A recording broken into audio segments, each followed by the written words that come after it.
Apprends-moi à dormir. Est-ce qu'il fait ses nuits? Cette question, on vous l'a posée ou vous l'avez posée. Et c'est bien le signe que le sommeil de l'enfant ne coule pas de source et impacte fortement les parents. À 15 mois, j'ai dû faire 5 nuits complètes. Mais ça va. Non, ça commence à aller mieux là maintenant, donc tant mieux. Là, c'est les nuits qui sont compliquées. Le jour, ça va, il n'y a pas de souci, il fait de belles siestes, il dort bien, c'est les nuits qui sont compliquées. Il se réveille plein de fois. On se remet en question. On se dit comment est-ce qu'il... Qu'est-ce qu'il faut faire pour que ça s'arrête? Parce que 2 enfants, mais 2 enfants différents aussi, hein, avec une capacité aussi à soutenir les pleurs, parce qu'on en avait une qui, au bout de 10 minutes, pouvait s'arrêter, et un autre qui, au bout de, je peux dire, 1 heure, on l'a laissé pleurer.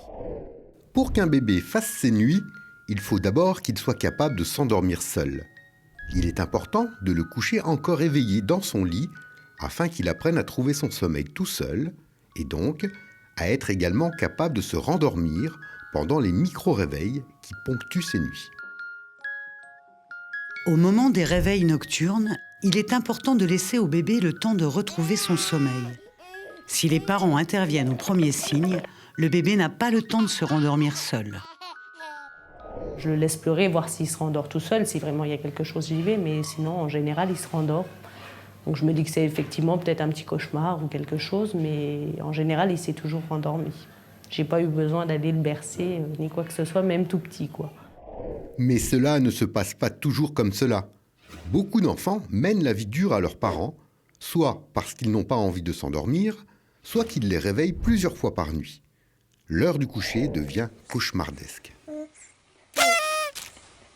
Essayez de l'aider à trouver un moyen de se rendormir dans son lit, afin d'éviter de le prendre avec vous. Le papa travaillant le soir, il vient au lit avec moi. Donc il a pris des très mauvaises habitudes, c'est-à-dire dormir avec la maman. Et puis voilà, et on a eu beaucoup de mal à faire la séparation entre le grand lit, son petit lit.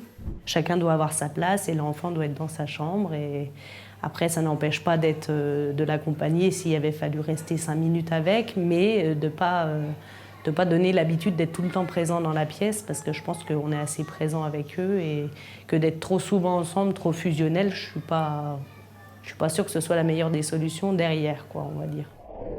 Pour un enfant, le moment de dormir implique une séparation avec ses parents et l'entrée dans un monde inconnu. C'est un moment angoissant pour certains petits. La petite histoire, la boîte à musique ou la chasse aux monstres, ainsi que des objets rassurants, comme un doudou, sont les ingrédients nécessaires pour préparer l'enfant au sommeil. Le brossage de dents, le faire ensemble, qu'il ne soit pas tout seul dans son coin. En général, il le fait avec ses sœurs. C'est lui lire une petite histoire éventuellement, lui expliquer si on n'a pas le temps de lui lire. Parfois, on n'a pas le temps de lui lire une histoire, donc il faut quand même prendre le temps de lui expliquer, ce qu'il comprend quand on le fait bien. Et puis le câlin de la maman et du papa systématique. Sans quoi, il va nous rappeler, quoi. Je lui fais un petit rituel, j'ai commencé à faire un rituel. Je commence à lui faire un câlin, il faut que tu dors, tiens le doudou, tiens ça et tout. Bon, au début, c'était un peu laborieux parce qu'il fallait que chaque fois je retourne la voir. Tu dors, tu dors, tu dors, tu dors.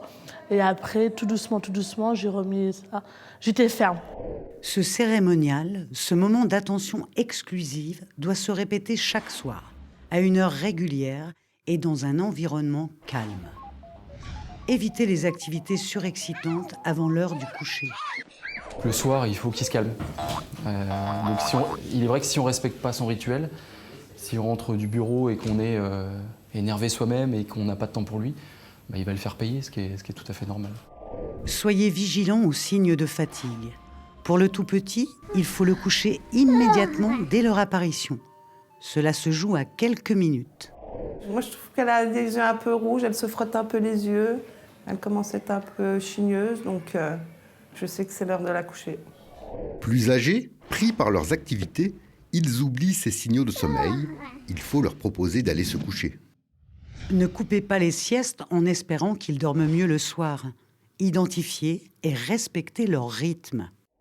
Oui, nous, on était des parents qui dormaient beaucoup, qui faisaient des grasses matinées. Du coup, oui, là, on dort plus les matins, ça y est. On fait la sieste avec eux les après-midi. Enfin, n'hésitez pas à leur dire que vous aussi vous êtes fatigués et que vous avez besoin de dormir. C'est un peu fatigant, donc j'estime que moi aussi, en tant que maman, je fais tout pour eux. J'estime que le soir à 9h30, ça suffit, c'est tout le monde au lit et que j'ai besoin aussi d'avoir moi aussi mon temps calme à moi.